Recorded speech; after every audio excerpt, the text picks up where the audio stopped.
Olá, eu sou a Mica, do blog Esperando Esperado, e eu estou aqui para falar dos livros que eu andei lendo. Eu não tenho uma frequência exata para os vídeos, porque dependo de quando eu termino de ler os livros. Às vezes eu leio rápido, às vezes eu demoro. Esses dois que eu vou falar hoje, eu terminei no final de semana, um no sábado e o outro no domingo, mas um deles eu demorei pouco mais de uma semana para ler, o outro foram 3 meses.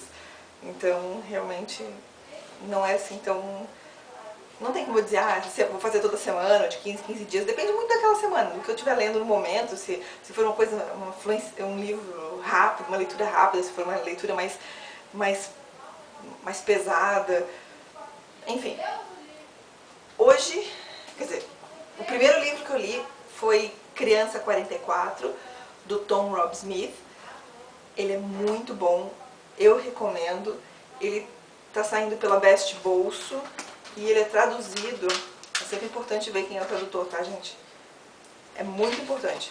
Ele é traduzido pela Beatriz Horta Correia.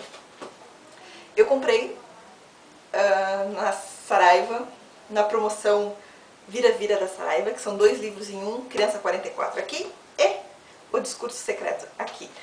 Eu ainda não li o outro livro, mas vou ler assim que eu tiver a oportunidade. Esse livro ele se passa na Rússia, mais ou menos 1953, 54, final da época de Stalin.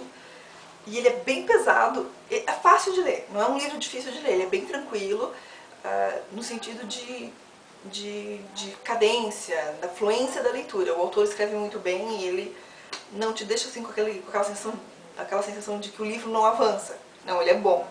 Só que ele é um livro pesado pelos acontecimentos. Aliás, eu até fico em dúvida, porque o autor, o Tom Robb-Smith, ele é inglês, não é russo. Então, até onde ele conhece realmente o que acontecia na Rússia naquela época? Ele fala que ele dá uma lista enorme de livros que ele leu, de coisas que ele procurou, pessoas com quem ele falou, mas eu sempre fico com o pé atrás, né? O que a pessoa realmente conhece da vida no outro país? E nós temos querendo ou não, nós temos uma visão assim já meio pré-concebida do comunismo e tudo mais, de como era a vida na União Soviética naquela época. Mas aí eu penso que talvez se fosse uma pessoa de lá mesmo, não fosse muito melhor, talvez fosse tão tendencioso quanto. Enfim. O que realmente interessa é que o livro fala sobre um assassinato de crianças, muitas crianças, e as mortes delas não são simples, assim, elas eram encontradas nuas, com o fígado, não, o estômago retirado, com cascas de árvore na boca. A situação era horrível, realmente, e a polícia não investigava porque era proibido. A ideia de pensar que acontecia assassinatos dentro do regime, dentro do país, era uma coisa impensável. Então, a simples posição de dizer que foi um assassinato já podia ser considerado como traição. E, pra mim, isso foi o que mais me angustiou durante o livro. Não foi nem tanto, desculpa a todos, mas a verdade é essa, não foram nem tantas as milhares, não, estou sendo exagerada, não foram milhares, foram dezenas, as dezenas, só um minutinho, as dezenas de morte, mas a forma como eles viviam, como eles eram oprimidos, como todo mundo tinha medo de ser denunciado, qualquer coisa podia ser considerada traição. Isso era assustador. Eu ficava muito angustiada enquanto lia, porque eu não sabia o que ia acontecer. E eu fiquei pensando como as pessoas conseguiram sobreviver àquela época. Sinceramente, eu sinto orgulho pelas pessoas que conseguiram passar por tudo aquilo e venceram e conseguiram, sei lá, mudar a situação delas, mudar o país. E por mais que não seja perfeito, gente, o que eles viveram, eu não consigo imaginar. Nós que vivemos hoje em dia, no tipo de vida que a gente vive hoje em dia, é impossível de imaginar. Então, eu recomendo Criança 44, é um livro muito bom e eu peguei para ler porque é o tema do desafio literário desse mês, Serial Killer. e valeu a pena, recomendadíssimo. O outro livro que eu peguei pra ler, eu já comentei sobre ele no meu primeiro vídeo, só que agora eu finalmente terminei, que é A Tormenta de Espadas.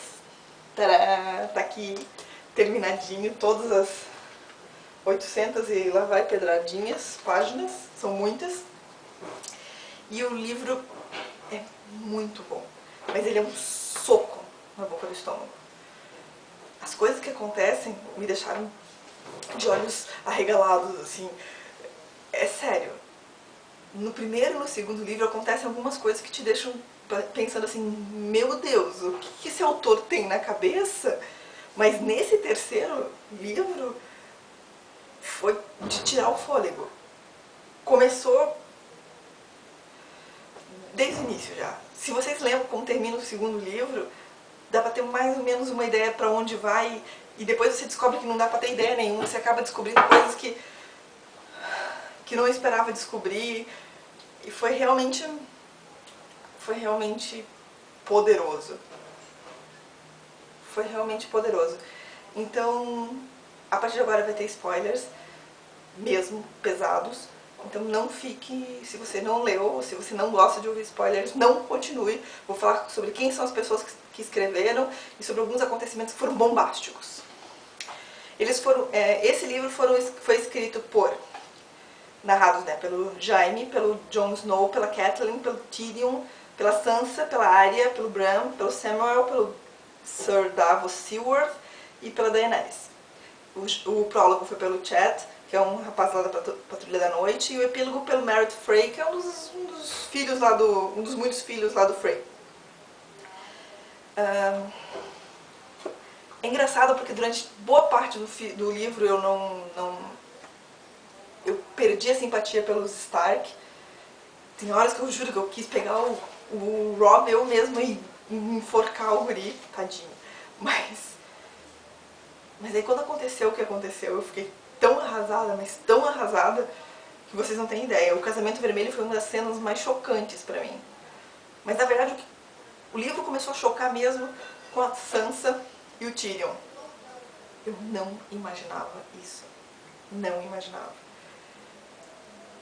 E a Sansa mudou tanto. Quando você olha aquela menininha do primeiro livro e olha ela agora no terceiro livro, é tão diferente. Não porque ela ficou forte, assim, empedernida, como é a Arya, por exemplo. Mas ela tem uma força diferente e a história dela é diferente. Eu gosto muito da Sansa. E como terminou, eu fiquei chocada. Gente, o Mindinho me chocou. Me chocou de verdade. E as respostas sobre o Joffrey, sobre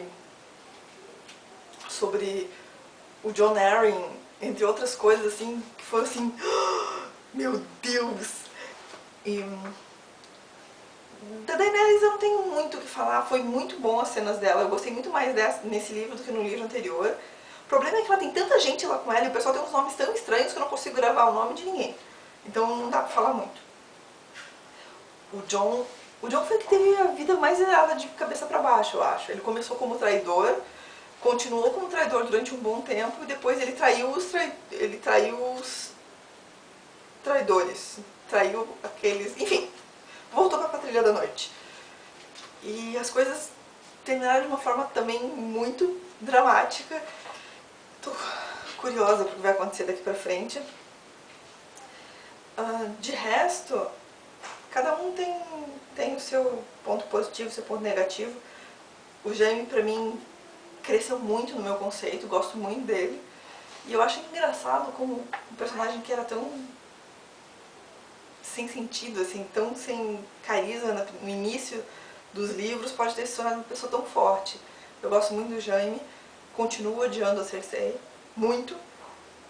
E, enfim, várias coisas acontecem, não vou também falar demais, porque às vezes alguém não respeitou o meu aviso de spoiler e continuou lendo, também não quero falar tudo pra todo mundo.